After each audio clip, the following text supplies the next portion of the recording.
سلام علیکم و رحمت الله.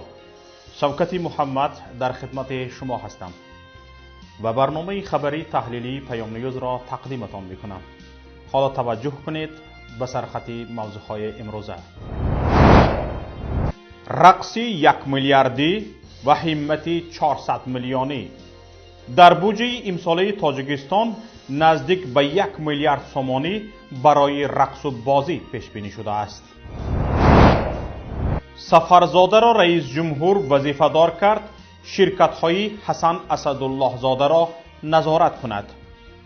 آیا این شدانیست که سفرزادا تواند به صفت کاری دادراروسی امامالӣ حتی اعتراض نماید؟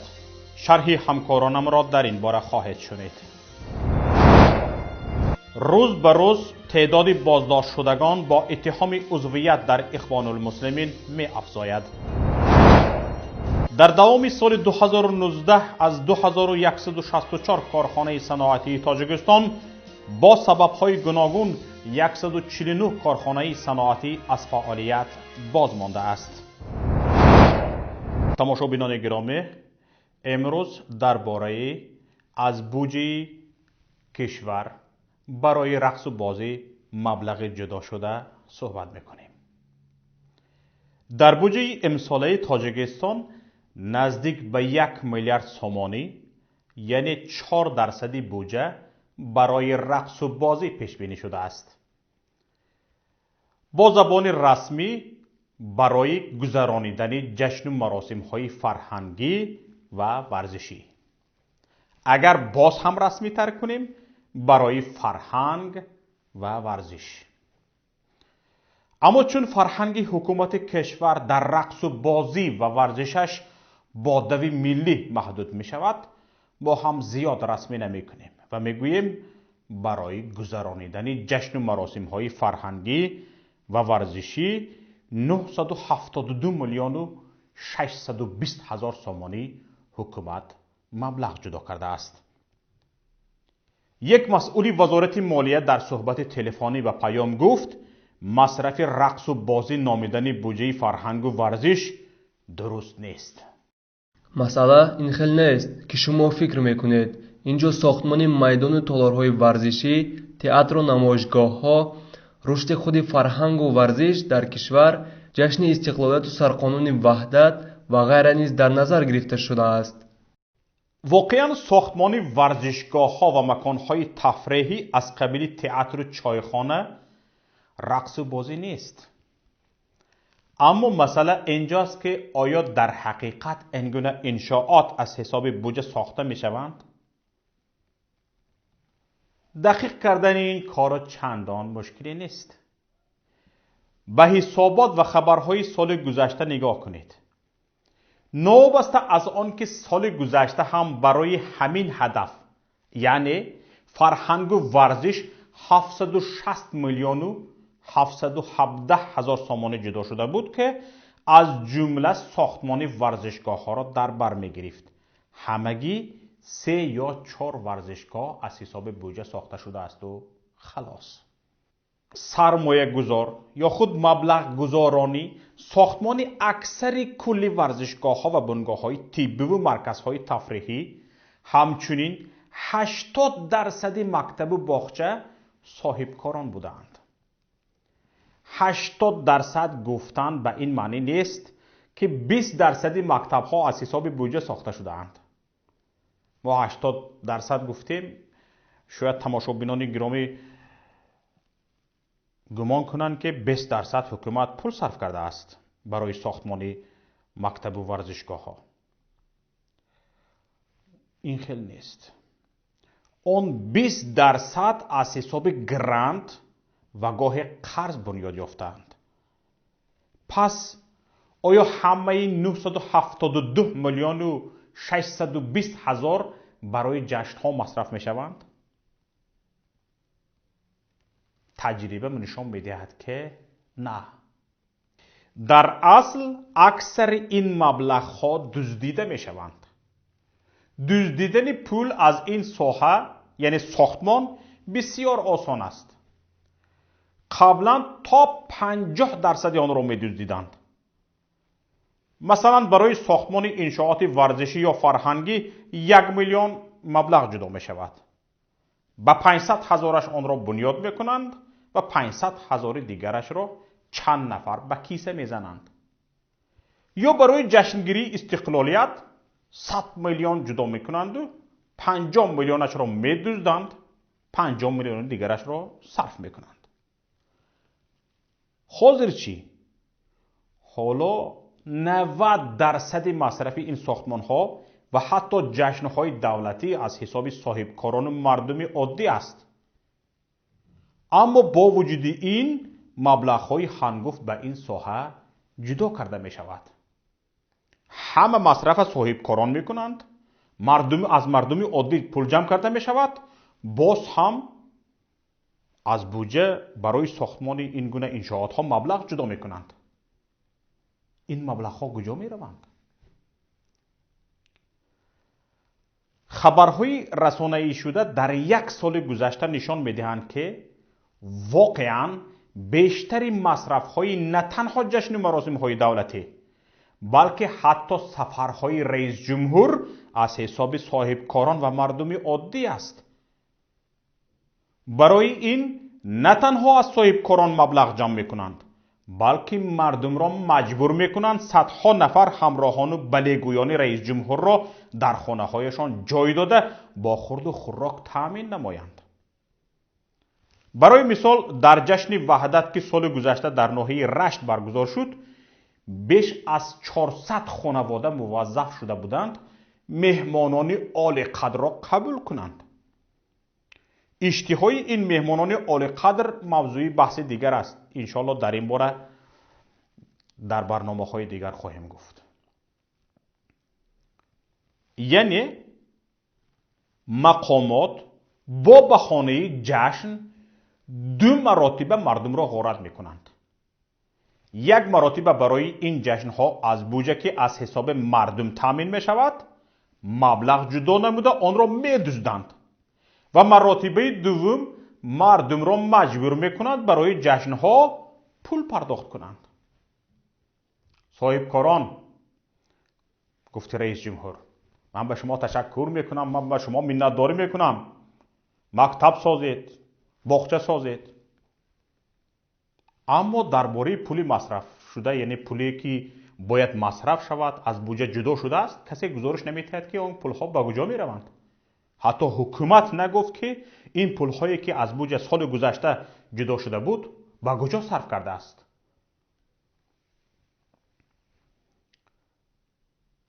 همین طور متاسفانه نزدیک به 1 میلیارد برای رقص و بازی مصیبت یگانه در تقسیم پول بودجه نیست. نزدیک به 400 میلیون سامانه دیگری بودجه به بنیاد ذخیروی رئیس جمهور اختصاص داده شده است. این مبلغ از برابر رسیدنش به بنیاد رئیس جمهور کاملا در اختیار امامعلی رحمان قرار می گیرد و دیگر کسی نه تنها حق تفتیش آن بلکه حق پرسیدن این که این مبلغ ها به کجا مصرف می شوند ندارد. سال گذشته وکیلانی به قول مردمی همت کردند و با بنیاد رئیس جمهور 350 میلیون سامانی از حساب مردم سخاوتمند کشور تقدیم نمودند. اما امامعلی رحمان برای 1 سامانیش هم حسابات نداد که پول مردم را چی کار کرد. دل پیشواگی میکشد. برای منرخ شدن محض برای خود چندین مراتبه قانون عوض میکنی، سرقانون عوض میکنی. اما همت اقلاً برابر 1 پیرزن الیزابت دو نیست. رنگ 1 پیرزن ملکه الیزابت دو دل گرده نداره که به پارلمان درباره مصرف 1 ساله فوندت گزارش دهی.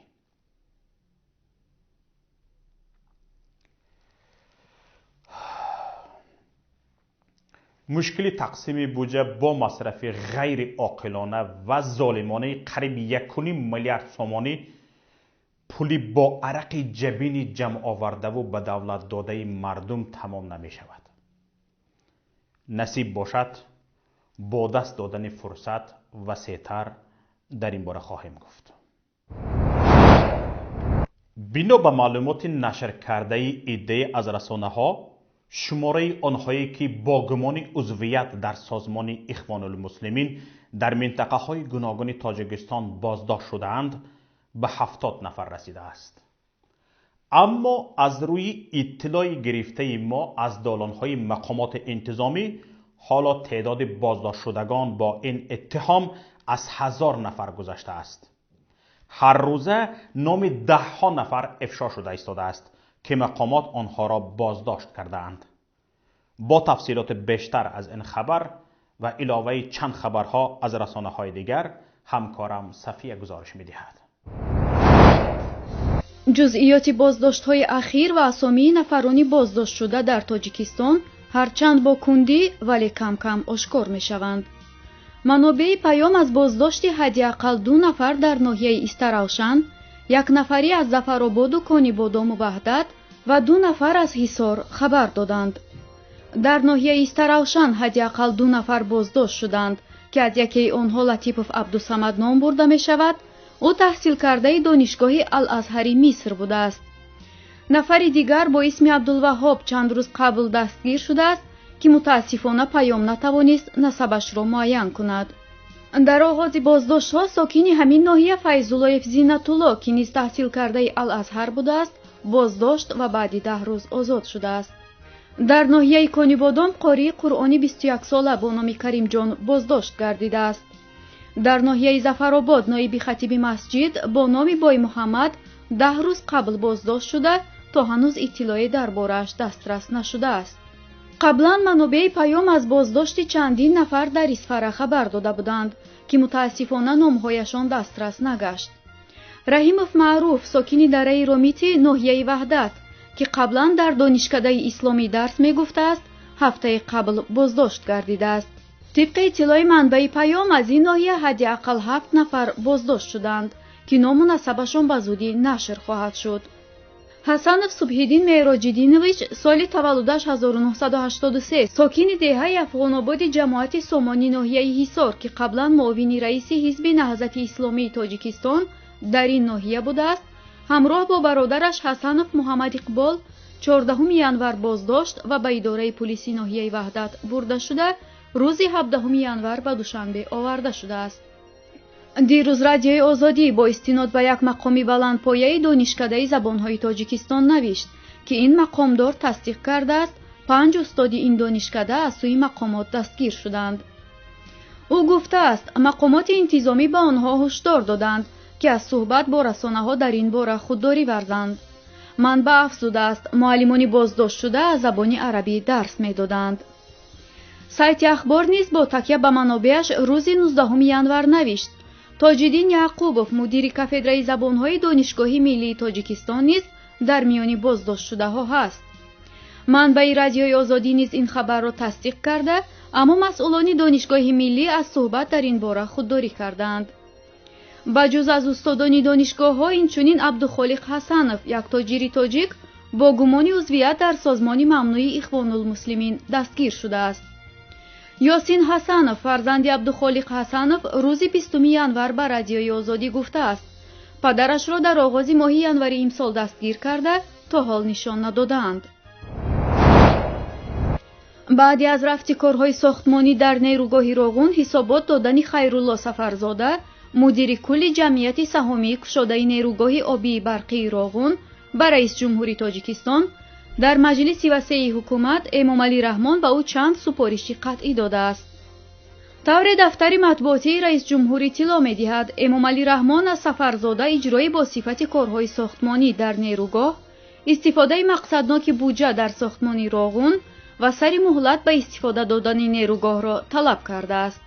این هم در حالی است که اکثر کارهای ساختمانی راغون را شرکت‌های متعلق به حسن اسداللازاده دادراروسی امامعلی رحمان انجام می‌دهند. در گمان است که سفرزاده تواند به صفت کاری اسداللازاده حتی اعتراض کند. همچنین تمام مصارف بودجه برای ساختمان روغن از طرف خانواده رحمان نظارت و تقسیم بندی کرده می شود. قبلا این وظیفه را از نام خانواده رئیس جمهور دلشاد اسمت‌الله‌زاده انجام میداد که بخش مالیوی نیروگاه برقی آبی روغن را نظارت میکرد. سپس او به معاونت آزاد رحمان تعیین گردید و بعد 2 سال رهبری تاجیک ایر شد. پیشتر خبر داده شد که نیروگاه برقی آبی روغن و شرکت آلومینی تاجیک از فهرست ابیکت‌هایی که خصوصی گردانیده نمی‌شوند خارج کرده شدند. مجلس نمایندگان تاجیکستان هفته گذشته تغییرات مذکور به قانون درباره خصوصی گردانی مالکیت دولتی را که حکومت کشور پیشنهاد کرد قبول نمود. بر اساس تغییرات که لایحه آن را رئیس جمهوری تاجیکستان 30 دکبر سال گذشته امضا کرد و مجلس نمایندگان هفته پیش پذیرفت، از ماده 9 قانون درباره خصوصی گردانی مالکیت دولتی کلمه های نیروگاه برقی آبی روغن و کارخانه واحد دولتی شرکت آلومینی تاجیک خارج کرده شدند. ماده 9 قانون مذکور درباره ابیکت‌هایی است که خصوصی گردانیده نمی‌شوند و در آن تاکید شده بود اموال نیروگاه برقی آبی نورک، نیروگاه برقی آبی روغن و کارخانه واحد دولتی شرکت آلومینی تاجیک خصوصی گردانیده نمی‌شوند.